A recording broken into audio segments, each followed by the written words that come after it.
네, 여러분 안녕하세요. 자, 이 리플이 8월 15일이죠.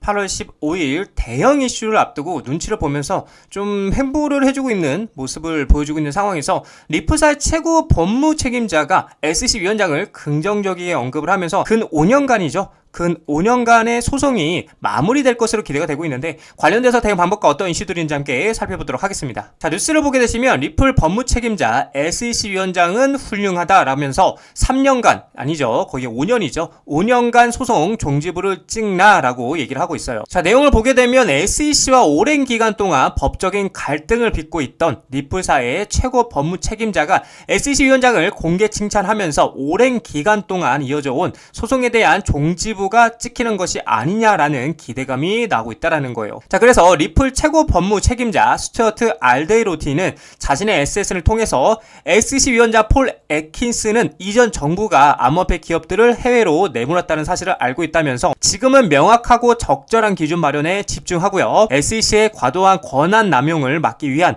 확실한 선을 긋고 있다고 평가를 했다라는 거죠. 자, 그래서 이는 SEC가 출범한 프로젝트 크립토를 두고 한 언급인 것으로 해석이 되고 있고, SEC 정책팀은 헤스터 피어스 위원회의 암호화폐 태스크포스와 손을 잡고 실무진들이 현장에서 바로 적용할 수 있는 이 가이드라인을 만들자라는 지시를 받은 것으로 알려졌다라는 거죠. 그래서 특히나 이 과정에서 애킨스 위원장은 대부분 암호화폐는 진권이 아니다라고 선을 그으며 그간 SEC가 거의 모든 암호화폐를 진권으로 분류해온, 즉 하위 테스트 남용에 대해 비판했다라는 거죠. 자, 이에 따라서 이제 업계에서는 SEC와 리플 간의 소송이 곧 끝날 것이라는 관측이 나와주고 있는 상황인데, 자, 그래서 계속해서 언급되고 있는 이 SEC 위원장, 그쵸? 폴 애킨스. 이 폴 애킨스가 왜 암호화폐 친화적인 인물인지에 대해서 좀 살펴보자면, 자, 이 폴 애킨스라는 분은 명확한 규제체계 수립 지향하는 사람인데 SEC 의장으로서 프로젝트 크립토라는 정책을 발표하면서 암호자산은 대부분 증권이 아닐 수 있다라고 언급했었고요. 이는 기존의 하위 테스트를 모두 토큰의 일률 적용했던 태도에서 벗어나는 결정적 발언이었고요. 규제 유연성과 명확성을 강조한 변화였다라는 겁니다. 자, 그래서 좀 더 알기 쉽게 좀 여러분들에게 말씀을 드려보자면, 이분은 SEC의 고위직을 지낸 사람이지만 가상화폐를 무조건 규제하는 게 아니라 잘 활용할 수 있도록 길을 열어줘야 한다는 입장을 갖고 있는 분입니다. 자, 그래서 왜 친화, 그쵸? 왜 친화적이냐고 볼 수 있냐면, 일단 가상화폐에 대해서 무조건 불법, 그쵸?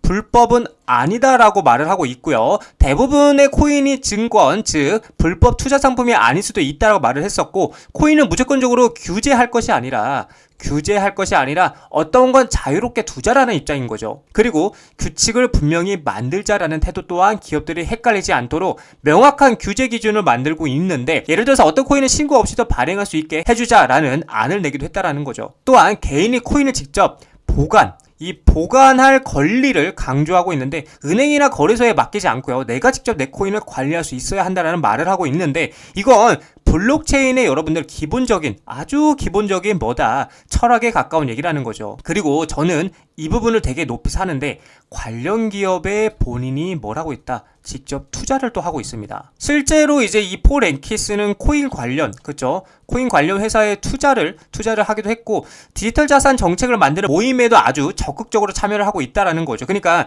투자자이자 정책가로서 가상화폐 발전을 뭘 해주고 있다? 밀어주는 사람이다. 즉 가상화폐의 친화적인 인물이다라는 거고, 자, 그렇다 보니까 이 리플 소송 관련해서도 조속 종결 가능성에 대해서 언급을 하고 있는데, 리플과 SEC 간 장기 소송이 곧 해결될 수 있다라는 기대를 키우는 발언들을 했었는데, 애키스는 그 사건에는 많은 것이 걸려있다라고 얘기를 하면서 사건이 매우 중요하다라고 언급을 했다. 이게 무슨 말이냐? 그 사건은 당연히 이제 SEC와 리플 간의 이 법적 분쟁을 얘기하는 거죠. 그래서 이른 곧 가까운 시일 내에 종결 가능성으로 해석이 된다라는 겁니다. 8월 15일, 그쵸? 8월 15일 날 기점으로 될 수 있다라고 얘기를 하고 있는 겁니다. 자, 내용을 보게 되면 XRP가 제도적 신뢰 상승, 법적 명확성 강화, 그리고 상장 지수펀드, 즉 ETF 기대감 증가에 힘입어서 채택이 가속화가 되고 있다고 얘기를 하고 있고, 반면에 이제 SEC는 리플과의 소송에서 마감 시한이 다가오면서 법적 압박을 받고 있는 상태인데, 자, 법률 전문가 빌 모건은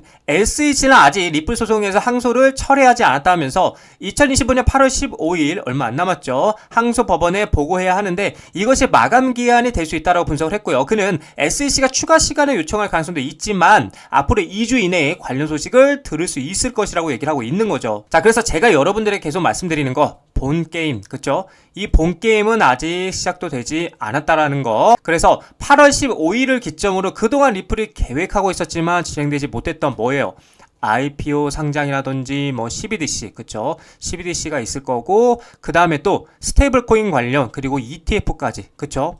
이 모든 게 한 방에 터지면서가 진짜 본 게임의 시작이라고 볼 수가 있다라는 거예요. 이렇게 된다라면 비트코인 현물 ETF 승 이후에 가격이 131%가 상승했었던 설레를 고려할 때에 이 리플 같은 경우에는 이 비트코인의 상승력이 최소 3배에서 4배가 더 상승할 것으로 전망이 되기 때문에 우리는 이 리플의 밸류를 의심하지 말고요. 믿고 신뢰하면서 투자해 나가셔야 된다라고 말씀을 드리고 싶은 관점이라는 거죠. 자, 리플 차트를 보게 되시면 제가 말씀드렸던 대로 그대로 계속해서 차트가 진행되고 있죠. 단기적으로 봤을 때는 4,500원에서 4,000원짜리가 뭐다? 박스권을 그릴 거라고 제가 말씀을 드렸고, 지금 이제 계속해서 진행되고 있는 차트 흐름은 이 4,000원 라인이죠. 이 라인을 지지 여부를 계속해서 확인을 하고 있고, 4,000원 라인이 지지 여부가 확인이 된다라면 다시 한번 박스권 상단부인 4,500원을 도전하러 갈 것이다. 그래서 지금 상승 관점으로 볼 것은 4,500원짜리를 돌파하고 위에 안착하는 그림이 나와줘야 이번에는 진짜로 강한 전고점 돌파가 나와줄 수 있다라고 여러분들이 생각을 하시면 되고, 반대로 이번에도 돌파하지 못하고 다시 한번 꼬꾸라지게 된다라면